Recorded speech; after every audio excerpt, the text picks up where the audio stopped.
چین میں ایک بڑھیا رہتی تھی۔ اس کے پاس 2 مٹکے تھے۔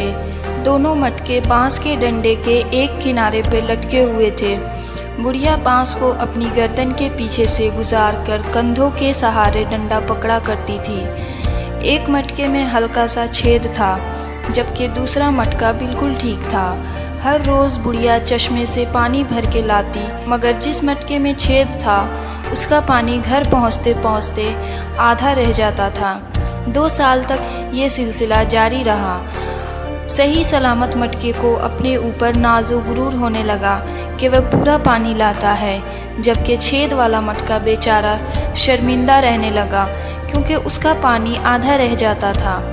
آخر چھید والے مٹکے نے ایک دن ہمت کر کے بڑھیا سے کہا کہ وہ اسے تبدیل کروا کر کوئی صحیح سلامت مٹکا لے لے، چونکہ اس میں چھید ہے، اس لیے وہ پانی لانے کے قابل نہیں ہے۔ بڑھیا نے یہ سنا تو مسکرانے لگی اور بولی، کیا تم نے غور نہیں کیا کہ تمہاری طرف والے راستے میں کتنے خوبصورت پھول اگے ہیں؟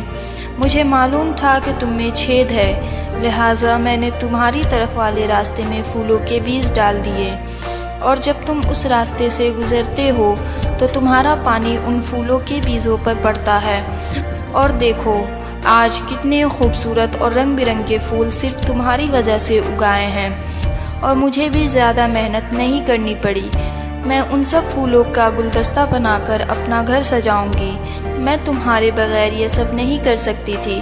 ہر کسی میں کوئی نہ کوئی خوبی اور خامی ضرور ہوتی ہے، مگر اصل مزہ تو یہ ہے کہ آپ کسی کی خامی کو کس طرح خوبی میں تبدیل کرتے ہیں۔